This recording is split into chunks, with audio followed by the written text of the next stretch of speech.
kasi may practice pa daw mamaya. At saka may activity pa tayo. So yan, ang topic natin for today is serve diligently. So sabi sa Matthew 25 verse 21, well done, good and faithful servant. You have been faithful over a few things. I will make you ruler over many things. So sino yung good and faithful servant dito?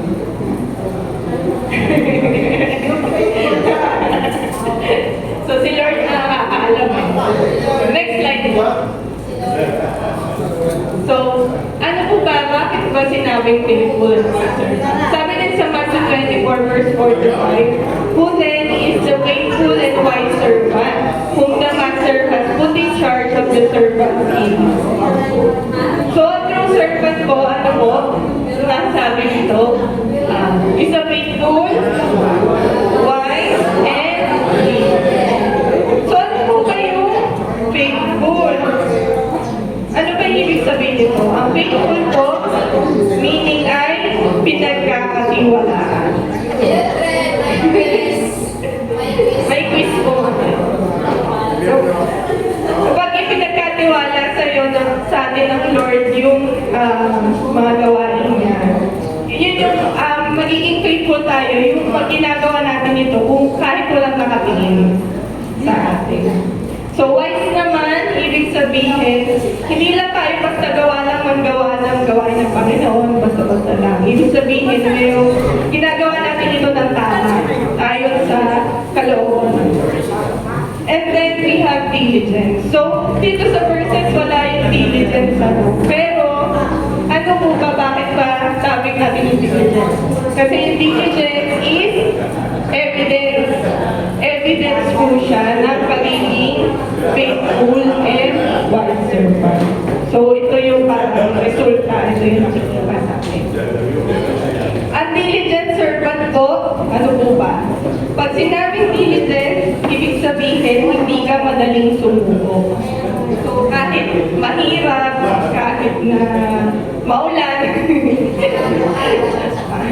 kahit na sobrang init, tuloy ka pa rin sa gawain ng Panginoon. Yun yung pagiging diligent. Kahit na napagod ka na, kahit na wala pumapansin sa'yo. Kaya katulad, kahit wala pumapansin sa'yo, yun yung pagiging diligent. Thank you po sa kumuha.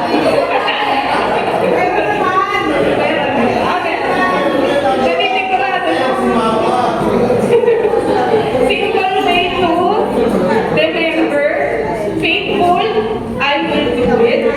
Wise, I will do it in God's way. And diligent, I will keep doing it. Next slide. What is diligence? So, dito sabi ni ChatGPT. Yeah.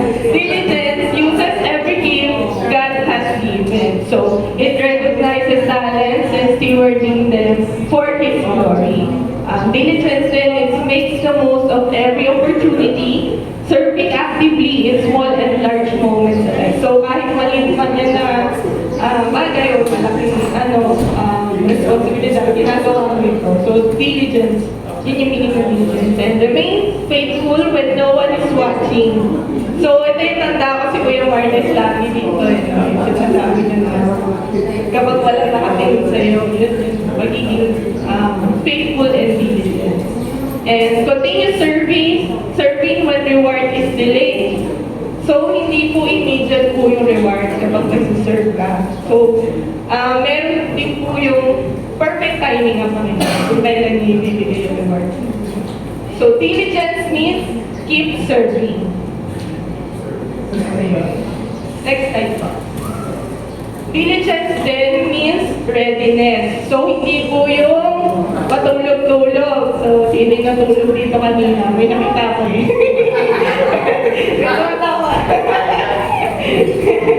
So, hindi pwede yung matulog-tulog, hindi pwede yung idle ka. So, yung wala kang waste mo yung God-given time and opportunities. Hindi daw pwede yun.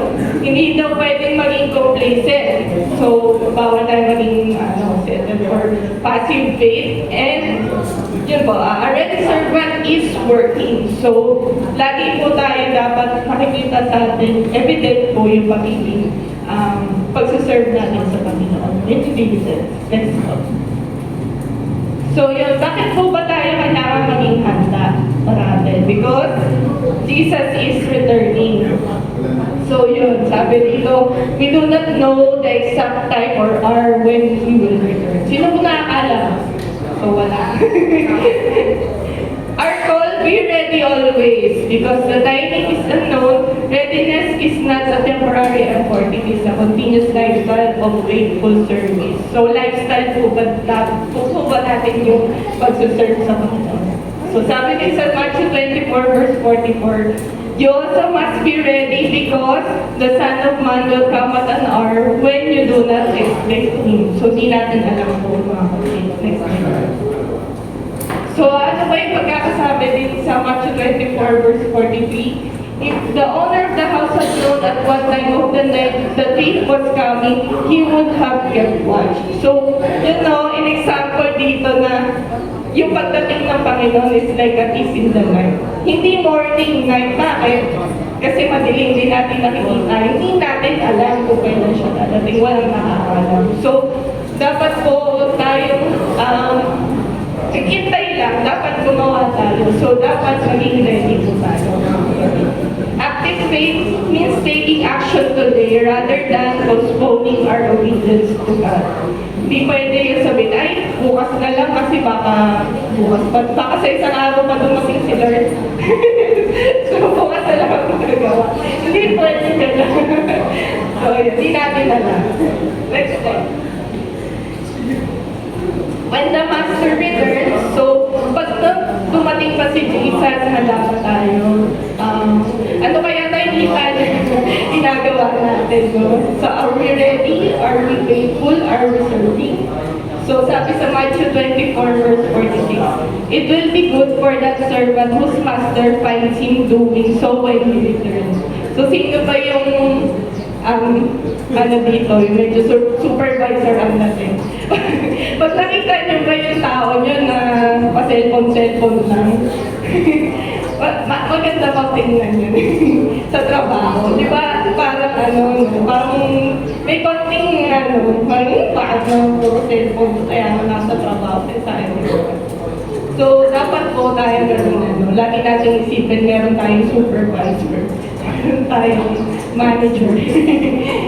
Decisions natin, nakikita tayo. So, ano ginagawa natin? So, reward ng faithful action, the Master rewards active duty, not good intention. So, hindi lang po dahil maganda yung intention mo, bagkus the blessing comes to the one found steadfastly working in love. So, yung blessing po na bibigay po doon sa laging gumagawa. So, yung diligent nga po, Sir, diligent.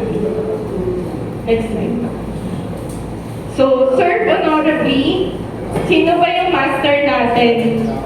Si Jesus Christ. So, may iba pa kayong master? Master?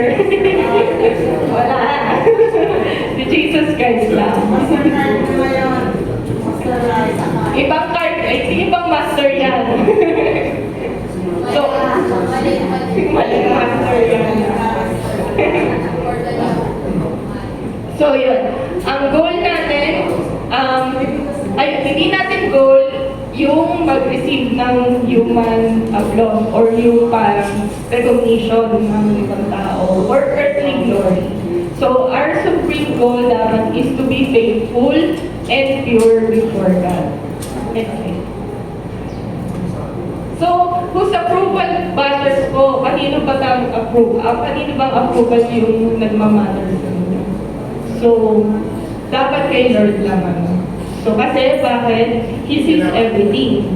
He sees your prayers, your secret prayers, unseen kindness, and quiet sacrifices.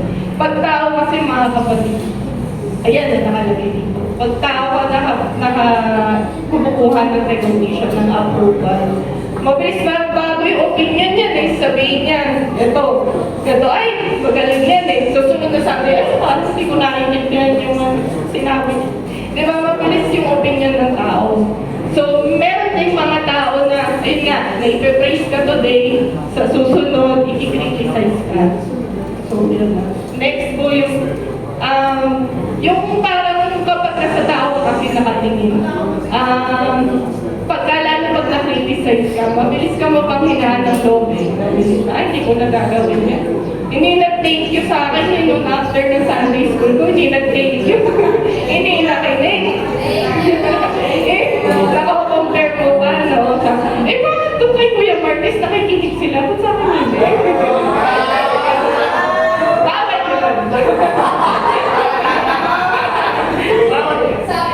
Sample. Kay Kuya Mara, napakanta pa sila.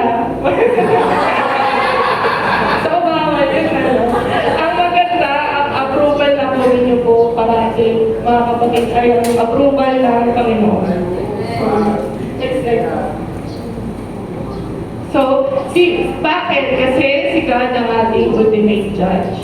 So, sabi sa 1 Corinthians 4 verse 5, therefore judge nothing before the appointed time. Wait till the Lord comes. He will bring to light what is hidden in darkness. So, alam kasi ng Panginoon kung ano talaga yung nasa puso mo bakit mo ginagawa yun eh. Pwede nga magaling ka nga, pero iba pala yung intention mo. Intention mo ay gusto ko kasi makita yung brush ko eh, gusto ko mag-andito, magsalita. Huwag ganon. So, wait for His timing. Human judgment is limited and open Lord. God alone knows the true motives of every heart. So, yun, kita po ng Lord yung kung ano yung nasa puso natin. Next slide. Yan, bakit wag tayo mag-serve for the applause? So, hindi po tayo mga artista. Tanggapin na.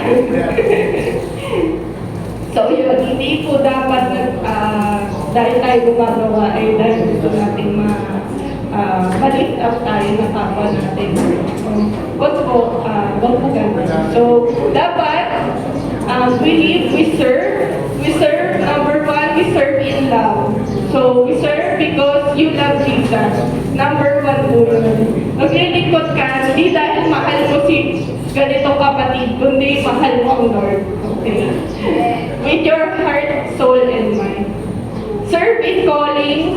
We serve because He personally called you to be His ambassador. Kasi tinawag ka ng Panginoon. And third, serve in worthiness because He alone is worthy of our highest praise and devotion. Siya lang po yung worthy. Si Lord lang yung kailangan. Ay siya lang yung pinaka-worthy is natin. Next. So, God honors faithful servants. Sabi sa John 12 verse 26, my Father will honor the one who serves me. Amen. So, kahit hindi pa nakikita ng mga pamilya mo, ng mga kapatid mo, yung ginagawa mo sa Panginoon, nakikita ng Lord yun. At ino-honor ng Panginoon. So, never unnoticed, kahit maliit na bagay lang yan, kahit maliit na pagbigay lang yan, nakikita yun ng Lord. Your quiet work may go unnoticed by people around you, but it never goes unnoticed by God.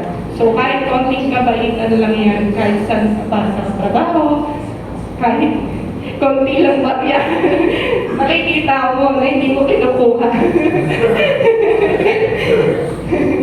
Never unnoticed yan ng Panginoon. Next slide po. Ano po ba yung 4 marks of servant leader? So, yung last Sunday po ang topic yung serving voluntarily, serving sacrificially, serving diligently, and serving honorably. So, voluntarily, serving with a joyful and willing heart. Sacrificially, giving yourself generously for others. So, we serve, we sacrifice din po. So, we sacrifice our time, our resources din po when we serve. Diligently, yun nga po, faithfully using what God has given. So, lagi ka nag-keep on serving. Honorably, seeking God's approval above people's approval. So, mas in-honor mo, mas inatin mo yung approval ng Panginoon kaysa approval ng tao. Next slide. So, yun, ang challenge po sa atin, stand firm, let nothing move you. Always give yourselves fully to the work of the Lord because you know that your labor in the Lord is not in vain. So kahit gaano pa yan kahirap, gaano pa yan parang nakita mo, parang di naman na-appreciate it. Pero ang Lord, sabi niya, yun nga na your labor is not in vain. So, huwag tayong pitigil po. So, keep serving, keep standing, keep being faithful, serve diligently and honorably. Yeah. Next slide. So, ito po yung reflection sa atin ngayon. So, how do we describe a servant who is truly diligent in daily life?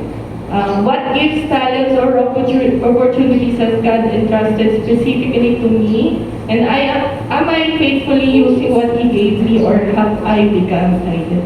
May gusto po bang mag-share? Wala. May gusto ba? So kung wala, pwede naman na yun i-reflect nyo siya everything. So yeah. Next slide po. Yeah, icebreaker! Yay! Alam mo sa'yo. Next po. So ating, meron tayo icebreaker. Pinaghirapan po namin ito ng mga chikiting nila Skylar. So, kailangan natin matuloy. Sinasahan namin, nagkakanyo kami dyan, nagkakakasal.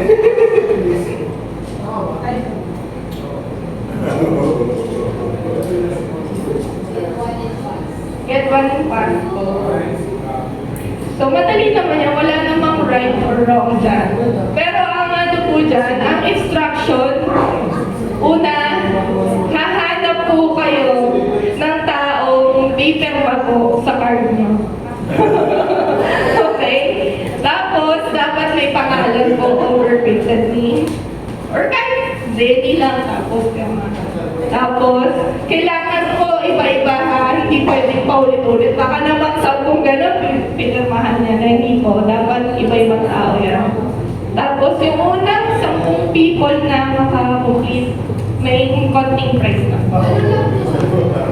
10 people yung kakapa. Okay? So, may mga ano dyan. Teka lang, may mga sinigyan na. Isa lang, dami naman. Pabilisan po ang loudspeaker. So, basa niyo ba? Ang una, I have done devotion this morning. Hanap po kayo kung sino yung nakapag-devotion na. Tanungin niyo siya, o nag-devotion ka ba? Pangalawa po, may pastor po ba siya? Or meron ba siyang relative na pastor? So, prepare na kayo mga pastor. I have done devotion na pray last night. Hanap kayo na yung sure na nakapag-devotion and pray last night. I have shared the gospel to a friend. Sino yung nakapag-share? I am one of the Sunday school teachers. Sino yung Sunday school teacher natin? I have attended 3 Sunday service for this month. I am doing missions for Christ and I have attended Bible study and prayer meeting. Sige. Pag-strategize na kayo. Sino yung strategize? Getting to know each other. Wala pa! Sige! Ready?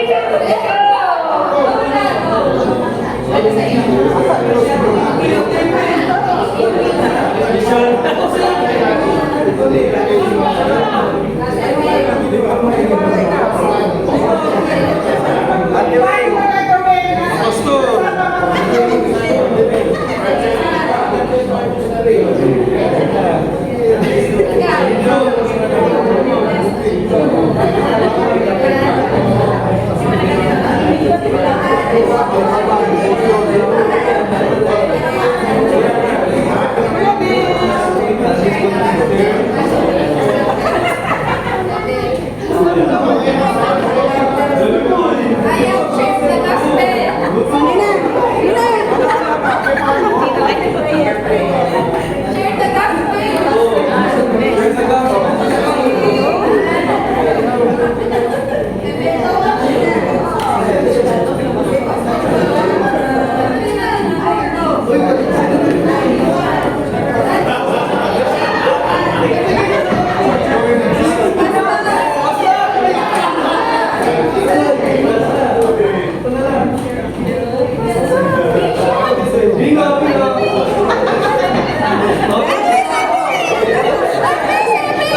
Finish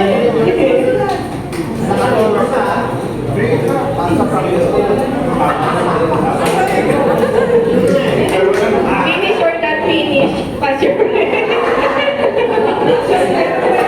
your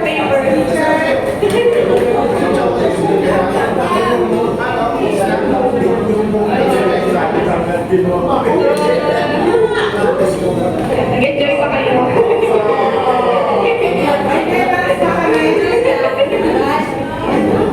Say tayo, Heavenly Father, thank you for sa wonderfulness na natutunan Panginoon. Thank you for reminding us, Lord, na as your servant, we are called to be faithful, wise, and diligent, Lord, in everything that you have entrusted to us. And Lord, help us not to leave your word here in Sunday School, Panginoon. Lagi po namin i-remind at lagi po namin mag-practice po, Lord God, na we need to be faithful and wise, diligent servant, Panginoon. And as we go, Panginoon, Lord, natin yung mapis namin.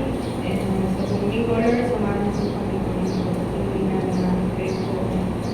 Kita sa aming protection. So, Lord, make us opted. In His name, pray in